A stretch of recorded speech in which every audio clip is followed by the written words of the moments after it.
Baik, selamat datang kembali di mata kuliah metodologi penelitian ya. Pertemuan kedua ini kita masih dengan sistem e-learning, jadi kalian masih menggunakan e-study BKU ya atau UBK ya. Oke, nah pertemuan kedua ini apa yang akan kita bahas setelah pertemuan pertama kalian sudah mempelajari terkait tentang apa itu penelitian, kemudian jenis-jenis penelitian, fungsi penelitian, sampai langkah-langkah penelitian. Nah, di pertemuan kedua ini kita akan membahas terkait tentang masalah dalam penelitian. Kemudian ini berkaitan dengan hipotesis, tapi hipotesis kayaknya untuk pertemuan kedua ini tidak akan terlalu banyak disinggung. Harusnya di sesi UTS Bu Yani sudah menyampaikan terkait tentang hipotesis atau dugaan sementara. Jadi tolong diingat-ingat lagi ya. Oke, kemudian sampel pun ini sebenarnya istilah sampel ini juga pada saat belajar statistik juga harusnya sudah dipelajari. Ada sampel, ada populasi, tapi nanti kita akan singgung lagi. Ya, sekarang akan kita bahas juga kaitannya dengan judul, terutama permasalahan, tujuan, dan manfaat penelitian ya. Karena yang tentunya ini hubungannya dengan science ya. Oke, jadi bagaimana kita meneliti di bidang ya science ya karena farmasi ini bagian dari science. Oke, kita lihat ya. Ini ada satu istilah tidak asing ya untuk kita itu istilahnya research atau bahasa kita riset ya, riset ya bahasa kitanya ya atau penelitian ya. Apa sebenarnya setelah kalian baca kemarin ya di buku yang pertama apa sebenarnya tujuan riset atau riset ini gitu ya. Ya tujuannya hanya satu sebenarnya, memecahkan masalah ya. Masalah yang didapat dari mana? Ya, kita buat sendiri masalahnya. Jadi nanti semester ini kita kalian lagi review ya. Jadi review jurnal, setelah review jurnal masuk ke TA1. Nah, ini TA1 mulai bikin proposal, mulai mencari-cari masalah ya. Mau apa yang diteliti gitu ya. Nah, ini kerjaan riset itu seperti itu ya. Jadi mencari masalah, kemudian bagaimana cara memecahkan masalah dengan metode-metode atau langkah-langkah ilmiah yang sudah kalian pelajari pada pertemuan pertama kemarin ya. Oke, yang ditanya di sini ya, bagaimana mencari masalah untuk penelitian ilmiah ini ya. Jadi penelitian yang berhubungan dengan sains. Bagaimana cara mencari masalahnya? Kadang kita suka bingung. Atau misalnya kemarin review jurnal apa ya temanya misalnya. Ngobrol ke dosen, pengen A, pengen B, pengen C, atau kadang jadinya tuh dikasih tema sama dosen, atau kalian sendiri punya tema, itu pendekatannya macam-macam ya. Oke, kita lihat sebenarnya pendekatan mencari masalah itu seperti apa? Banyak sih indikatornya. Jadi kalau misalnya kalian buka lagi e-book yang sudah kalian download di pertemuan pertama, itu ada pendekatan untuk mencari masalah, banyak teori-teorinya. Nah, kalau saya sih kadang kalau misalnya ini hubungannya nggak hanya dengan teori tapi pengalaman di masyarakat di lapangan ya di pengalaman di lapangannya itu seperti apa gitu ya kita praktisnya aja jadi di sini saya merangkum ada 3 hal pendekatan yang untuk mencari masalah. Yang pertama melihat sesuatu yang lagi booming sekarang, jadi masalah bisa dilihat dari sesuatu yang lagi happening ya, booming saat ini. Yang lagi booming apa nih ya. Misalnya terkait tentang apa? Oh, sekarang kita lagi istilahnya hashtag di rumah aja gitu ya. Kenapa ini? Ya ini hubungannya dengan wabah pandemik yang bernama COVID-19 ya, COVID-19 atau yang dikenal nama lainnya corona ya. Ya, itu misalnya yang lagi booming terus kita mau penelitian tentang corona, boleh? Ya boleh, nanti kita itu baru hal yang gedenya corona. Apa yang nanti misalnya kita sebagai orang farmasi mau teliti di tema atau topik yang namanya corona tersebut ya. Oke. Nah, pendekatan yang kedua apa? Misalnya kita melihat keadaan sekitar kita ya. Maksudnya seperti apa? Ya, ini contoh ya, misalnya banyak yang sekitaran kita orang yang sakit nih. Sakit apa nih? Ini banyak nih kasus-kasus diabetes misalnya di suatu daerah atau di daerah kalian misalnya. Nah, kemudian kita mau mencari alternatif pengobatan untuk penyakit diabetes. Boleh, farmasi banget kan? Ya, itu seperti itu. Jadi melihat keadaan di sekitaran kita gitu ya, seperti itu. Penyakit apapun misalnya atau pendekatannya ya macam-macam juga ya, seperti itu. Oke.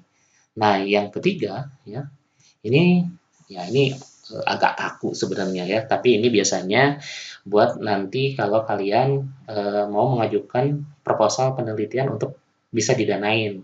Contohnya kalau mahasiswa kan ada pendanaan yang namanya PKM ya, program kreativitas mahasiswa. Jadi biar dapat pendanaannya ya, kans untuk dapat pendanaannya besar gitu. Kita harus ya salah satunya melihat rencana induk penelitian atau disingkat dengan RIP ya. Boleh di tingkat universitas, misalnya universitas ya, misalnya kalian ikut payung penelitian dosen. Jadi RIP-nya ikut universitas lewat penelitian-penelitian dosen. Ya itu boleh ya, seperti itu. Ya gratis didanain misalnya seperti itu, atau sharing biaya penelitian itu macam-macam ya. Atau yang kedua ini berkaitan dengan ristek. Oke. Nah, yang ristek ini nih. Oke. Printernya kita rubah dulu ya biar jelas ya. Nah, ini kalau ini berhubungan dengan ristek dikti. Nah, ristek dikti biasanya ini dosen ya yang untuk mengajukan. Nanti kan next kalian udah lulus juga ada yang mungkin ke arah bidang akademisi ya, jadi dosen misalnya. Atau hubungannya PKM juga nanti dilihat dari RIP-nya ristek dikti atau Kemenkes ya, Kementerian Kesehatan. Mereka juga punya kayak semacam RIP ya, rencana induk penelitian, itu boleh. Itu bisa di googling, bisa di searching ya. Seperti itu. Nah, kemudian masalah udah dapat nih ya. Kalau masalah sudah dapat, apa nih sebenarnya yang misalnya kita harus tentukan? Yang pertama topik ya, topik penelitian. Mungkin udah nggak asing ya, ada istilah topik, ada istilah tema, kemudian di sini ada istilah topik, ada istilah tema, kemudian ada istilah judul misalnya. Nah, ketiga hal tersebut tuh berbeda ya. Topik itu cakupannya lebih besar. Jadi kayak tadi misalnya kita bicara tentang corona. Ya, corona itu misalnya sesuatu yang besar, COVID-19. Itu sesuatu yang besar ya. Nah, sekarang kita kerucutkan misalnya. Dari situ kita mau ambil apa? Dari topik penelitiannya corona misalnya, ya kita kerucutkan menjadi tema penelitian. Misal, mencari alternatif ke arah pengobatannya, misalnya gitu. Atau kalau saya, misalnya bidang saya untuk mencari diagnostik cepat untuk mengatasi eh, penyakit coronanya, misalnya seperti itu udah lebih kerucut ke arah tema penelitian, misalnya gitu. Nah, nanti dari tema penelitian kita kerucutkan lagi, ya. Jadilah yang namanya judul penelitian. Nah, judul penelitian ini lebih spesifik. Ini hubungannya dengan kita sebenarnya misalnya kayak saat tadi, misalnya untuk ke arah diagnostik, kan diagnostik itu masih luas, itu mau ke arah apa? Misalnya bidang sayanya PCR, polymerase chain reaction, ke arah situ. Jadi mau meneliti misalnya deteksi cepat untuk mendeteksi yang COVID-19 itu dengan metode PCR. Ya, seperti itu. Misal seperti itu ya. Itu contoh saja. Nah, dari sini ya, dari topik tema judul yang sudah kita tentukan ya, maka kita akan ya tahu yang namanya, atau kita bisa menentukan yang namanya objek penelitian kita, atau mungkin bahasanya pada saat Bu Yani menceritakan terkait tentang statistik ada variabel penelitiannya ya. Oke, tapi sebelum objek atau variabelnya ya kita tentukan dulu topik dan temanya ya, seperti itu. Oke, masalah sudah oke misalnya. Masalah sudah dapat nih ya. Topik atau tema sudah dapat misalnya. Judul biasanya judul belakangan ya. Kalau judul udah siap semua baru kita tulis judul. Tapi minimalnya topik tema itu udah tahu, udah dapat. Ya udah oke nih ya. Oke, kalau misalnya masalah topik tema sudah oke ya, apalagi sebenarnya yang langkah yang akan kita lakukan? Ya, langkah berikutnya mencari referensi atau pustaka ya, pustaka atau yang referensi yang berhubungan dengan permasalahan yang sudah kita buat topik dan tema yang sudah kita tentukan juga, ya seperti itu. Oke, jadi ini untuk mempertajam, untuk memperkuat, misalnya penelitian-penelitian yang sudah ada di lapangan itu seperti apa, orang publikasinya sudah seperti sejauh mana misalnya, apakah yang akan kita teliti itu masih mutakhir, masih disebut terbaru, ya, ada keterbaruan atau gimana. Nanti kita bisa lihat dari referensi atau pustaka, ya seperti itu. Oke, nah referensi ya di sini referensi itu macam-macam ya di sini. Tapi yang untuk ke arah penelitian itu kita bisa pakai yang pertama itu referensi primer atau yang utama. Ini yang ini yang diutamakan banget ya. Ketika kita menyusun suatu proposal, ketika kita menyusun suatu laporan penelitian atau jurnal ilmiah seperti itu ya. Nanti bikin artikel jurnal itu harus ada yang namanya pustaka primer ya atau utama. Apa saja pustaka primer atau utama? Ya mungkin kalian udah dapet ya kemarin review jurnal. Jadi di sini yang pertama itu ini artikel jurnal ilmiah ya. Jadi sebuah artikel yang diterbitkan pada jurnal ilmiah baik itu internasional atau nasional ya. Kemudian di samping itu pustaka primer yang termasuk pustaka primer itu ada yang namanya paten ya. Jadi paten bisa di-searching juga ya. Paten baik itu paten sederhana atau paten beneran. Ya, paten beneran. Jadi ada nomornya di situ, itu bisa kita cantumkan dan bisa jadikan referensi. Yang utama disebutnya, ya. Oke, kemudian ada ini yang utama ya. Nah, selain yang utama, ada yang ya pendukungnya, ada sekunder gitu ya. Nah, ini ada yang namanya buku atau textbook. Tapi ada juga orang yang mengkategorikan buku atau textbook juga pustaka yang utama atau primer. Nah, tapi permasalahannya buku atau textbook juga banyak terbitan-terbitan yang lama. Jadi tidak mutakhir, tidak diupdate. Jadi kadang orang mengkategorikannya jadi ke arah pustaka sekunder, bukan yang utama atau primer. Ya, jadi di sini buku atau textbook boleh buku yang ada fisiknya, ya, boleh kayak semacam buku elektronik atau e-book yang kayak kemarin pertemuan pertama ya yang kalian sudah download ya. Oke. Kemudian berikutnya ini ada buku tugas akhir ya, contohnya skripsi, tesis atau disertasi ya. Nah, buku tugas akhir ini ya, skripsi, tesis dan disertasi ini jadi pustaka sekunder, tapi tolong ya nanti tolong dicatat. Ini nanti di buku tugas akhir ini kita mengambil ya data-data terkait tentang penelitian yang orang sudah lakukan atau yang sudah mereka bukukan di skripsi, tesis atau disertasi, atau misalnya di bab bagian hasil dan pembahasannya atau kesimpulannya. Ya jangan, ya boleh sih kalau misalnya untuk baca-baca ya, tapi jangan tergoda ya nanti untuk kita melihat atau bahkan udah melihat kita pengen kopas, terutama bagian apa latar belakang misalnya, atau bagian ke arah bab 2 tinjauan pustaka gitu ya, itu jangan. Itu nanti ada hubungannya dengan plagiat ya, jadi kita nggak boleh ya. Nanti kita pertemuan-pertemuan selanjutnya bagaimana cara menghindari plagiat seperti itu ya. Oke, nah itu ya, jadi di buku tugas akhir itu boleh di bagian hasil pembahasan atau ya hasilnya yang didapat ya dari penelitian mereka.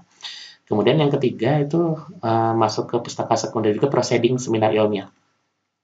Jadi proceeding seminar ilmiah itu misalnya ada orang yang mempublikasikannya di suatu seminar, baik itu nasional atau internasional, kemudian dia mengirim full papernya, ya full artikelnya untuk diterbitkan yang namanya proceeding. Jadi proceeding itu ini hanya untuk orang-orang yang ikut seminar tersebut, ya seperti itu.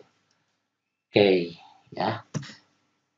Nah, ini kesampingkan dulu referensi atau pustaka sekunder. Jadi akan kita bahas di sini referensi yang utama atau yang disebut dengan pustaka primer ya, seperti itu. Tadi yang kita bahas ini bukan patennya tapi ada yang namanya artikel ilmiah ya. Oke, artikel ilmiah. Jadi artikel ilmiah ini yang diterbitkan di sebuah jurnal ya. Oke. Ini. Jadi diterbitkan di sebuah jurnal ilmiah. Jadi kalian sudah tahu ya seperti itu, udah searching, tapi sudah download juga, tapi apakah artikel yang sudah kalian dapatkan itu memenuhi syarat atau tidak, itu nanti kita bisa lihat. Maksudnya memenuhi syarat itu bereputasi atau tidak, ya seperti itu. Oke, nah artikel ilmiah itu ada yang cakupannya atau diterbitkan di tingkat nasional, ada yang internasional, ya. Nah, jurnal nasional itu ada yang kalau ISSN, ya nomor jurnal itu semua jurnal itu harus ada, baik itu nasional atau internasional. Nah, tapi ada yang jurnal nasional, dia hanya disebutnya ber-ISSN, ya, tidak bereputasi, ya. Oke, ada juga jurnal nasional yang ber-ISSN dan dia bereputasi. Maksudnya bereputasi itu terindeks di SINTA disebutnya, ya. Jadi SINTA Ristek Dikti, ya. Oke.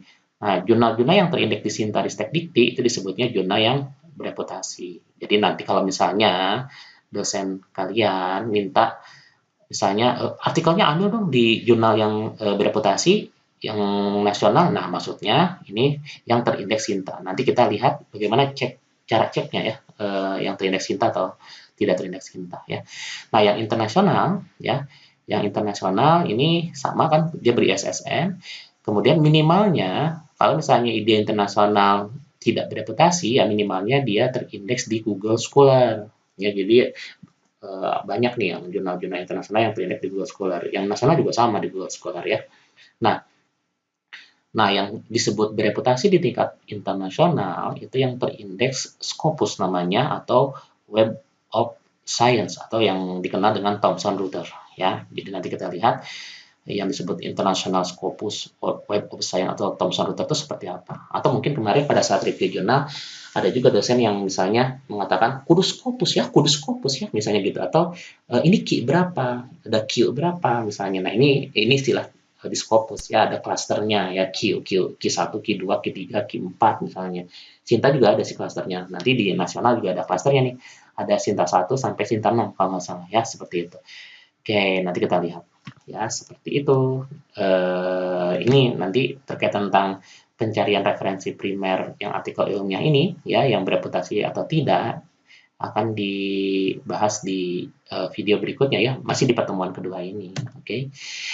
Ya, sekian ya materi pertemuan kedua ya. Ini video pertama ya. Nanti jangan lupa setelah nonton video ini nonton juga ya untuk video yang keduanya ya. Oke, saya tutup dulu di video yang pertama. Terima kasih. Assalamualaikum warahmatullahi wabarakatuh.